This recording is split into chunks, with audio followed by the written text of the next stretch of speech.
Já vou passar a palavra para a doutora Ellen Gonçalves Guimarães, minha colega, ela é cardiologista, arritmologista e eletrofisiologista pela USP de Ribeirão. Atualmente ela é membro da equipe de arritmia e eletrofisiologia do Hospital Empore, do Hospital do Coração, médica do serviço de Holter da clínica CDI, aqui em Goiânia. A doutora Ellen vai falar para nós nesses próximos 15 minutos sobre um tema muito corriqueiro que sempre desperta dúvidas em relação à condução. Doutora Ellen, arritmia ventricular idiopática. Há risco? Qual o melhor tratamento? Por favor, doutora Ellen, os 15 minutos. Faltando 2, eu aviso você. Obrigado. Bem, bom dia a todos. Primeiro eu queria agradecer imensamente o convite para esse evento totalmente pioneiro e principalmente, eu acho que esse nome desse evento chama-se Resiliência, né? Estão me ouvindo? Perfeitamente. Ok, obrigada. Seguinte, então, queria muito agradecer, estou imensamente satisfeita de estar participando desse congresso e agradecer toda a equipe de organização. Então, o tema que eu vou falar hoje, realmente é um tema que gera muita discussão e muita pergunta, que é sobre a arritmia ventricular idiopática, se há risco, qual é o melhor tratamento? Então, vamos lá, deixa eu passar aqui o próximo. A arritmia ventricular idiopática, qual o conceito, né? O que a gente chama de idiopático? Na verdade, já diziam meus professores que a palavra idiopática, ela significa mais o que a gente não sabe, né? Cada vez temos menos coisas idiopáticas, porque a gente tem mais ferramentas e mais conhecimento para saber as causas de todas as afecções que a gente tem por aí. Então, mas é considerada a arritmia ventricular idiopática aquelas que ocorrem de mecanismos não relacionados a cicatrizes miocárdicas. Largamente é utilizado o termo arritmia em coração estruturalmente normal, embora possa acontecer, é exceção, óbvio, pacientes que têm alguma alteração estrutural e têm arritmia não relacionada a essa alteração. Mas, basicamente, são pacientes com arritmias em coração estruturalmente normal. Quando a gente fala de classificação dessas arritmias, eu gosto muito da classificação do Bristovski, que ele divide em 2 grandes grupos, em arritmias que são ameaçadoras à vida e as não ameaçadoras à vida, que já responde à primeira pergunta. Há riscos? Sim, há riscos, em algumas situações específicas, não na sua grande maioria, mas há. Quando você vê essa classificação, as não ameaçadoras à vida são aquelas que a gente mais conhece, que são as arritmias de via de saída, as arritmias fasciculares, e no grupo de ameaçadoras à vida, e é importante, eu vou falar um pouquinho sobre elas, na verdade, como identificá-las, estão as arritmias associadas a síndromes genéticas, principalmente QT longo, Brugada, QT curto, taquicardia catecholaminética polimórfica, e essas arritmias são importantes de serem investigadas e identificadas, que é aquele grupo que vai cursar com morte súbita. Então, dentro do diagnóstico dos exames complementares que a gente pode fazer para tentar estratificar bem essas arritmias e dizer que realmente elas são idiopáticas de caráter benigno, principalmente, o Heraldo até comentou um pouquinho sobre história clínica de síncope, enfim, para avaliação de estudo etiológico. A história clínica é muito importante. Então, uma história clínica direcionada, mas bem detalhada para a presença de doenças cardiovasculares ou fatores de risco para a apresentação de doenças cardiovasculares é fundamental. A presença de síncope ou pré-síncope, identificando as características dessa síncope também, a presença de palpitações e como elas são ditas, e também a relação dos sintomas com exercício, que é muito importante. Arritmias que pioram com o exercício, elas podem ter caráter mais preocupante. A história familiar tem que ser intensamente perguntada sobre presença de morte súbita, coronariopatia e também presença de arritmias já sabidas, né, de origem genética. O uso de medicações com suas interações, as medicações que também prolongam o QT deve ser perguntado, um exame físico muito bem feito para tentar achar alguma evidência aí de doença cardíaca. Logo depois, o eletrocardiograma é fundamental, porque o eletro já dá muitas dicas de possível presença de de cardiopatia estrutural, ou também de alterações que nos remetem às canalopatias, que são as síndromes genéticas, que é a presença do QT longo, a presença do QT curto, a presença de alterações sugestivas de Brugada, por exemplo. Para a avaliação inicial da cardiopatia estrutural, o ecocardiograma é o exame de eleição, que já mostra para a gente se esse paciente tem alguma alteração estrutural ou disfunção ventricular, e o teste de esforço, especificamente para arritmia ventricular, é um exame que a gente precisa correr atrás dele, porque às vezes as arritmias, o comportamento delas no esforço nos dá muitas dicas. As arritmias que somem, que suprimem no esforço, elas têm melhor prognóstico, aquelas que são induzidas por esforço, a gente tem que olhar com mais calma. Vou falar, os exames complementares também, além, são importantes, vou falar um pouquinho deles, mas só para dar um exemplo, eu tenho uma paciente aqui de 16 anos, feminino, que foi encaminhada para o colega cardiologista com uma queixa de síncope, como se fosse vaso vagal, só que na hora da coleta da história clínica foi visto que as situações das síncopes não eram situações habituais de vaso vagal. Ele colocou essa adolescente na esteira, e olha só, ela começou com uma arritmia monomórfica por volta de 120, 130 de frequência, e essa arritmia foi degenerando, interessantemente, né, uma arritmia que foi virando bidirecional. Ele parou a esteira antes dela ter uma taquicardia sustentada, mas essa menina, na verdade, ela tinha uma mutação no gene da renodina, que é uma das mutações que sugerem taquicardia ventricular polimórfica, e ela foi muito bem tratada com altas doses de propranolol, e foi salva, né, talvez de uma morte súbita, está sendo acompanhada de perto, por simples teste egométrico que foi feito, bem realizado, e uma história clínica bem feita. Dentre os outros exames, é muito importante falar sobre o papel da ressonância nas arritmias ventriculares, porque a gente vê, principalmente pacientes que têm alta densidade de arritmia ventricular, essa estratificação precisa ser mais bem feita, talvez mais próxima, mais bem definida, por causa que, por exemplo, nesse estudo aqui do Jack de dezembro de 2019, foi visto pacientes com mais de 1000 astrocísticos com eco normal e eletrocardiograma normal, 16% deles ainda tinham cicatrizes e anormalidades. E eles evoluíram pior, né, em relação à morte súbita, em relação à taquicardia ventricular sustentada e necessidade de CDI, lembrando novamente da história clínica que nesses 16% eram pacientes mais velhos, eram pacientes com história familiar de morte súbita e cardiopatia, e eram pacientes com síndrome inexplicável, voltando à necessidade de uma boa história clínica para a gente tentar estratificar esses pacientes. Tirando depois, quando você faz isso muito bem feito, tirando essas situações que são ameaçadoras à vida, a gente fica com aquelas arritmias mesmo de coração normal, que tem um caráter mais benigno, e é importante a gente saber um pouquinho para a gente tratá-las e como a gente manifestar, como a gente fazer, o que a gente pode fazer com elas, do mecanismo. No grande grupo de arritmias, principalmente aquelas de saída de VD e VE, o mecanismo é de atividade deflagrada, ele é por via do AMP cíclico, a saída de cálcio da célula, e o tratamento, muitas vezes, quando precisa, envolve isso.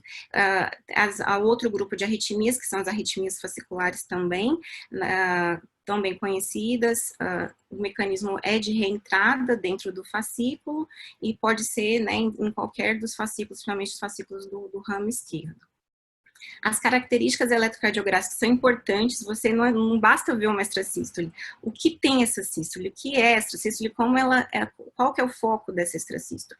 Então, um eletro bem feito, com as derivações muito bem colocadas, podem mostrar para a gente mais ou menos a localização, para a gente tentar também até definir depois o tratamento.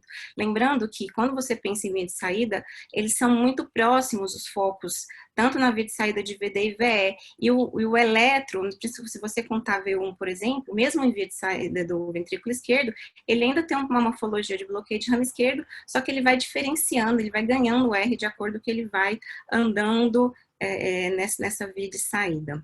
Aqui é um exemplo de uma taquicardia por via de saída do ventrículo direito, clássica, ela tem uma morfologia de bloqueio de ramo esquerdo, uma transição tardia, mas de V3 para V4, e ela tem um eixo voltado para a direita ou voltado, um eixo da base para o ápice, né, positivo em 2, 3 e F.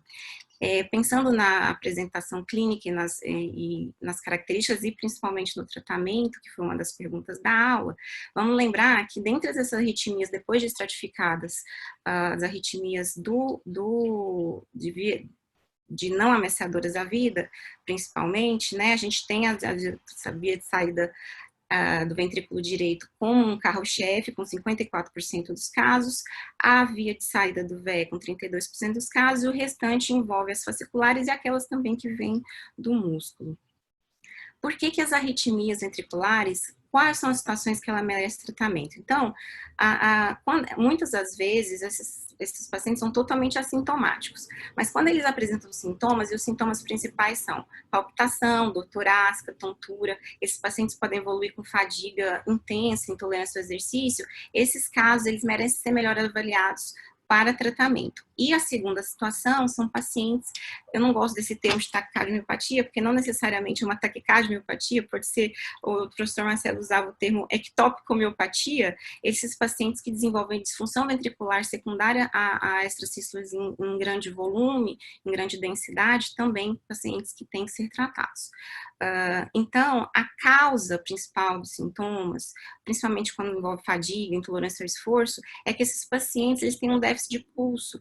Então, um paciente que está com frequência de 70, ele está com pulso 35, esses pacientes desenvolvem sintomas de fadiga, intolerância, ou aqueles pacientes que reclamam, que tem falha, que tem tranco, envolve a pausa compensatória e o batimento pós-extracessólico, isso pode ser extremamente sintomático.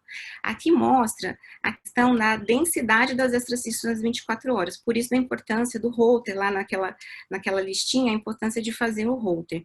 Esse estudo aqui, que foi lançado em 2010, ele ainda é usado como um fator, um marco, né, de extrasístoles que a gente já preocupa mais, mesmo em pacientes sem sintomas. Então, eles viram que esse marco aqui de 24%, acima de 24% de extracístoles nas 24 horas, tem um maior risco desse paciente desenvolver disfunção ventricular associada, embora nesse estudo pacientes acima de 10% alguns desenvolveram. E tem algumas características que a gente tem, isso envolve a análise, a história e a avaliação do eletrocardiograma desse doente. Os pacientes assintomáticos, devido a eles terem exposição prolongada a grande quantidade de extrasístoles, eles desenvolvem mais disfunção ventricular. Aqueles também com QRS acima de 150 da extrasístole, as origens epicárdicas, aquelas interpoladas, extracístoles interpoladas são aquelas que não cursam com pausa compensatória, e aquele Holter que é coalhado de arritmia e não tem variabilidade de hora a hora de densidade de arritmias, ele é totalmente, não muda muito a quantidade de arritmias de hora em hora nas 24 horas, também desenvolve mais, além do sexo masculino ter um maior risco de disfunção ventricular associada. Dentre as minutos, doutora Ellen. Sim, obrigada. Dentre as arritmias de via de saída, de VD ou VE, a gente sabe que elas ocorrem mais em mulheres jovens, pacientes podem ter até metade dos casos sintomas, dentre esses sintomas todos aqueles citados, e tem aquela morfologia de BRE com eixo desviado para a direita. O prognóstico geralmente é bom, e é aquela arritmia que responde quando precisa tratar com beta-bloqueadores, verapamil e sotalol, e a radiofrequência é um tratamento de escolha para os pacientes refratários, sintomáticos refratários e que desenvolvem taquicardiomiopatia. Aqui um exemplo de extracístole de via de saída de VD, com aquela característica, né, do BRE, transição tardia e positivo em 2, 3 e F, e esse paciente, ele tinha 37%, não respondeu, e aqui foi o local da aplicação, a região de via de saída, na região septal da via de saída. Ficou muito bem depois, inclusive aqui é um eletroanatômico dentro da ablação, onde a gente viu a posição a localização da aplicação, e esse paciente ficou bem. Esse aqui é um outro caso, já tinha 17%, com muita palpitação, e também foi um caso que fez a ablação, aqui está o eletroanatômico, que a gente faz dentro de sala, esse paciente evoluiu bem. Esse daqui é interessante mostrar que é um pouco diferente o eletro. Você vê que em V1 ele já tem um R maior e a transição é precoce. Esse paciente tinha extracístoles de via de saída de VE. Foi feito um mapeamento, um estudo eletrociológico com melhora dessas extrasístoles e melhora da fração de ejeção. Nesse caso que ele já tinha taquicardiomiopatia, aqui também é um outro caso de via de saída de VE, e aí a gente acessa por via aórtica, esse paciente 37%, outro paciente com 37%, e também olha como é que ficou o Holter no final. Lembrando da história da ressonância, esse caso aqui é interessante, é um caso que é um paciente com exercícios de via de saída, e aí foi fazer a ressonância, esse paciente tinha uma hidatidose cardíaca, tinha um cisto lá que estava induzindo a presença de extrasístoles, olha que interessante. Em relação às arritmias fasciculares, também são de pessoas jovens, mas é mais prevalente em homem. A arritmia, ela tem um QRS menor que 150, então às vezes é até confundida com TAC supra com aberrância. Ela é de bom prognóstico, e responde a verapamil responsiva na maioria das vezes, mas a radiofrequência tem uma boa resposta nos pacientes sintomáticos, ela é um recurso importante a ser feito. Aqui são 2 exemplos de caso de arritmia ventricular, fascicular, num paciente que tinha sintomas quando fazia esforços extremos, e foi feita a ablação, de 31 anos, esse outro é um paciente de 20 anos, que inclusive foi confundido com TAC supra, mas foi por um CAT, e lá foi visto que tinha dissociação AV, era uma TV fascicular, também teve uma ótima resposta com ablação, lembrando que pode também ter arritmias do músculo cardíaco, essa aqui é uma de origem no VE, tinha 40% e também não tinha cicatriz, foi feita ablação com sucesso, e lembrando que o tratamento dessas extrasístoles não necessariamente é farmacológico, então a primeira coisa que você tem que fazer é um não farmacológico, afastar fatores externos, tudo que é estimulante, café, álcool, tabaco, nos bronquodilatadores que provocam essas arritmias, antiarrítmicos provocando proarritmias, tratar doenças como hipertireoidismo é super importante, para daí você levar ao uso de drogas antiarrítmicas ou ablação nos pacientes refratários. Então, a resposta em relação ao tratamento, pacientes que não têm extrasístoles frequentes, aquelas que suprimem com exercício poucos sintomas, reavaliar esse paciente, não precisa tratar. Pacientes que já têm muitos sintomas e são refratários, muitos sintomas, mas não têm extrasístoles tão frequentes, o beta-bloqueador é uma ótima droga para iniciar. Agora, pacientes com extrasístoles frequentes, sintomas frequentes e refratários, a ablação se faz aí, e principalmente aqueles que desenvolvem taquicardiomiopatia, entrando como classe 1 no tratamento. Finalizando, quando que a gente deve levar esse paciente, o clínico está lá vendo uma extrasístole, e deve encaminhar o eletrofisiologista? Aqueles pacientes com história clínica de síncope, a história familiar de morte súbita, porque aumenta o risco desses pacientes, com extrasístoles em grande quantidade, acima de 10 mil, por exemplo, é um bom número, não responde ao tratamento clínico ou que desenvolve disfunção ventricular. Eu queria agradecer muito ao convite, e essa aqui é a nossa equipe aí que fica diariamente atrás dessas arritmias. Obrigada, Alessandro. Eu que agradeço, Ellen. Obrigado pela excelente palestra, muito clara. Eu acho que respondeu bem as dúvidas que a gente se propôs a debater.